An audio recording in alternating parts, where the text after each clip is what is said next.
Imagine you are living 40,000 years ago. The world is very dark at night. The only sounds you hear are the wind in the trees and the animals in the distance. In a small cave, a group of humans is sitting together. One person picks up a dry bone from a bird. They have carved small holes into it. When they blow air into the bone, a beautiful, high sound fills the cave. This is the first flute. It is one of the oldest musical instruments in the world.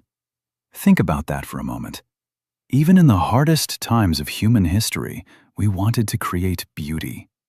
We wanted to make sounds that expressed how we felt. But music didn't just come from instruments. It came from us. Our ancestors used their hands to clap rhythms. They used their voices to hum and sing. Perhaps they used these sounds to keep away the fear of the dark. Or maybe they sang to celebrate a successful hunt. We don't know for sure, but we know they were just like us. They felt joy, pain, and love. Music was their way of sharing those feelings without needing complicated words. It was a bridge between people. Even back then, music was a way to connect. It was a tool for survival and a gift for the soul. The first drum might have been a hollow log hit with a branch. When that rhythm started, everyone's heart began to beat together. That is the magic of music. It brings us into the same rhythm. It tells us that we are not alone. These early sounds were the beginning of a long, beautiful symphony. A symphony that is still playing today in your headphones and in your heart. As thousands of years passed, humans began to build great cities. We see the rise of powerful empires like Egypt, Mesopotamia, and Greece. In these places, music became even more important. In ancient Egypt, people believed music was a gift from the gods. They played harps and lutes during religious ceremonies. They believed music could help souls travel to the afterlife.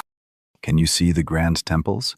Can you hear the soft sound of strings echoing against the stone walls? Music was everywhere. In the land of Greece, music was not just for fun. It was a part of science and math. Famous thinkers like Plato and Pythagoras studied music carefully. They believed that music could change a person's character. They thought that listening to good music would make you a better, kinder person. They even believed the stars and planets made music as they moved through the sky. The Greeks gave us the word music. It comes from the Muses, who were goddesses of creativity. For them, being an educated person meant you had to understand music. In the great stadiums of Rome, music was loud and exciting. They used brass instruments to celebrate victories in war. It was the pop music of the ancient world. Music was a way to show power. It was a way to bring thousands of people together in one voice. But it was also personal. A mother in Mesopotamia likely sang a lullaby to her baby, just like mothers do today. A worker in a field used a rhythmic song to make the long day feel shorter. We see that music was becoming organized. People began to realize that certain sounds fit together perfectly. They were discovering the rules of harmony. These ancient melodies were the foundation for everything we hear today. They show us that music is a universal language shared by every empire and every culture. We move forward to the Middle Ages.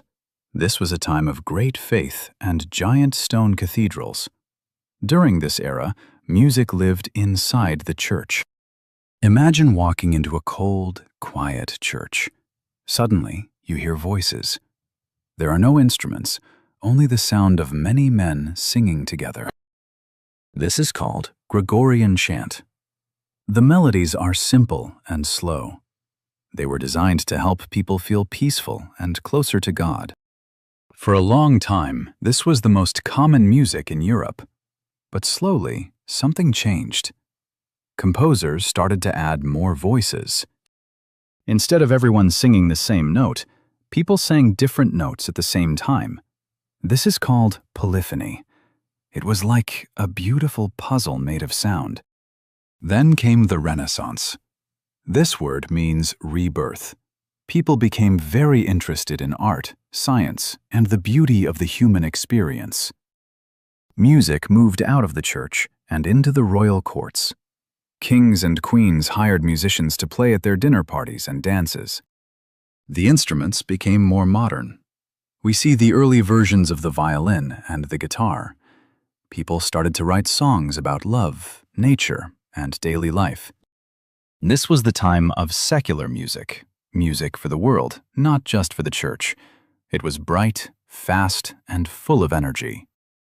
Musicians began to travel from city to city. They shared their songs and learned new styles from other countries. Music was becoming a global conversation. The Renaissance taught us that music could be complex and intelligent, but also fun. It showed that music could express every part of being human. It wasn't just about prayers anymore. It was about the joy of a dance and the sadness of a broken heart. We were learning to tell our own stories through melody. Now, my friends, we enter the time of the great masters. First, we have the Baroque period. Think of this style as very fancy and decorated. Imagine a room filled with gold and giant paintings. The music was just as detailed. This was the time of Johann Sebastian Bach and George Frederick Handel. Bach was a genius who saw music like a perfect math equation. His music was very complex, but it also felt very powerful. He wrote thousands of pieces of music. During this time, the orchestra was born. This is a large group of musicians playing many different instruments together. It was a massive wall of sound. After the Baroque period came the classical era. This style was different. It was clean, balanced, and very elegant. Think of a beautiful white marble statue. This is the music of Wolfgang Amadeus Mozart and Joseph Haydn. Mozart was a child prodigy. He started writing music when he was only 5 years old. His melodies are famous because they feel so natural and perfect. Then came Ludwig van Beethoven. He was a bridge between two worlds. His music was louder and more emotional than anyone had heard before. Did you know that Beethoven started to lose his hearing? It is a very sad story. Even when he could not hear anything, he continued to write masterpieces. He wrote music from his heart, not just his ears. This changed music forever. It became about a single person's struggle and triumph. The classical era also gave us the symphony and the opera. Opera is like a movie, but everything is sung. It was full of drama, costumes, and big emotions. Music was now a professional art form. It was performed in big concert halls for hundreds of people. It was a grand celebration of human ability. The world began to change. Machines were being built, and cities were getting crowded. In response, musicians turned to their feelings and to nature. This is the Romantic Age. In this time, rules were not as important as emotions. Composers wanted to make you cry or make you feel like you were walking through a dark forest. Imagine a quiet room where Frédéric Chopin plays his piano. His music is so beautiful and poetic that it feels less like a performance and more like a secret being whispered in your ear. Then there was Pyotr Ilyich Tchaikovsky from Russia. He wrote the music for The Nutcracker and Swan Lake. His music is grand, dramatic, and very colorful. During the Romantic Age, music became like a storybook. We call this program music. The sounds were meant to describe a specific scene, like a storm or a dream. Orchestras became much larger. Composers added more brass and percussion to make the sound even bigger and more exciting. Music was also used to show love for one's country. This is called nationalism. Composers used folk songs from their own lands to create a sense of pride. Everything was about more. More sound, more feeling, and more drama. It was a very intense time for music. You see, music was no longer just about being perfect, like in the classical era. It was about being real. It was about the passion of a hero or the pain of a lost love. The Romantic composers were the rock stars of their time. People would travel for miles to hear them play. They were famous for their big personalities. This era taught us that music is a mirror for our inner selves. It can capture feelings that we cannot put into words. It reminds us that even when the world changes with technology, our hearts stay the same. We still need to feel, and we still need to dream. As we enter the 1900s, the world feels very fast. People are moving across oceans. Cultures are mixing in new ways, especially in America. In the city of New Orleans, a new sound was born: jazz. This was a revolution. Jazz was built on improvisation. This means the musicians would make up the music as they played. They didn't just follow notes on a page, they followed each other. Jazz came from the African American community. It mixed African rhythms with European instruments. It was the sound of freedom and creativity. At the same time, we hear the blues. The blues is about the struggles of life. It's about being tired or poor or having a broken heart. But even though the lyrics were sad, the music made people feel better. It was a way to share pain so it didn't feel so heavy. Then there was folk music.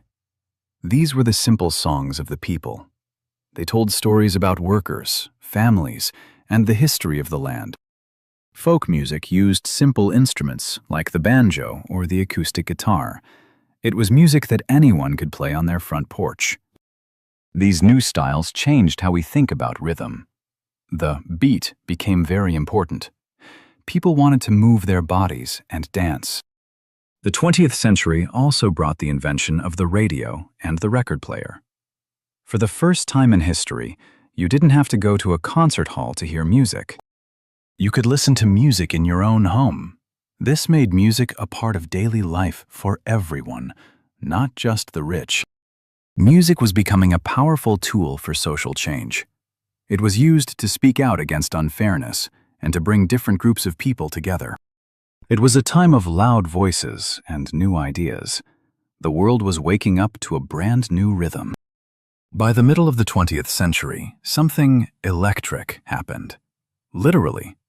Musicians started to use electric guitars and amplifiers. This was the birth of rock and roll. Can you imagine the shock people felt? The music was loud, fast, and full of energy.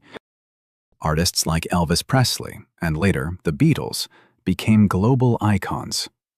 They weren't just musicians, they were symbols of a new generation. Rock and roll was the voice of young people. It was about breaking rules and having fun. It changed fashion, language, and the way people lived. Then came pop music. Pop is short for popular. These were songs designed to be catchy and easy to remember. This time in history is famous for great artists like Michael Jackson and Madonna. They used music videos and giant dance shows to reach millions of people all over the world. In the 1970s and 80s, technology changed again.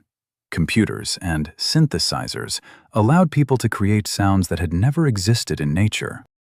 Electronic music was born. You could make a whole song in a small room with just a few machines.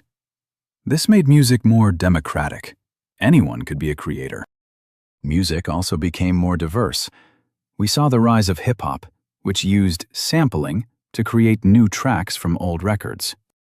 It was a new way of storytelling through rhythm and rhyme. Music was now a massive global industry. A song written in a bedroom in London could be a hit in Tokyo the next day. Television and movies used music to make stories feel more powerful. Can you imagine your favorite movie without its theme song? It wouldn't be the same. The Electric Age showed us that music has no limits. It can change as fast as technology changes. But even with all the loud guitars and computer sounds, the goal was the same: to connect with people and make them feel something. And now we are here in the present day. Think about how you listen to music right now. You probably have a smartphone in your pocket. With one click, you can listen to a song from 300 years ago, or a brand new song from a country you have never visited. This is the streaming age. Today, music has no borders. A singer from Korea, K-pop, can be the most famous person in Brazil. We are blending genres like never before. A song might have a classical violin, a heavy hip-hop beat, and a folk melody all at once. We are living in a global symphony. But what about the future? Some people use artificial intelligence to help write songs. New instruments are being invented every year. Will music change? Yes, it always does. But will the reason for music change? I don't think so. As long as there are humans, there will be music. We will always need a way to celebrate when we are happy. We will always need a way to find comfort when we are sad. Music is the heartbeat of humanity. It is the story of our journey from the cold caves of the Stone Age to the bright lights of the modern stage. It is a gift that we give to each other. It is a language that everyone understands, even if they don't speak the same words. So, the next time you put on your headphones, take a deep breath. Remember the bird-bone flute. Remember Mozart and the blues singers. Remember that you are part of this story too. Every time you hum a tune or tap your foot to a beat, you are keeping the history of music alive. Thank you for joining me on this journey today. Keep listening, keep singing, and keep dreaming. Until next time, my friends, goodbye.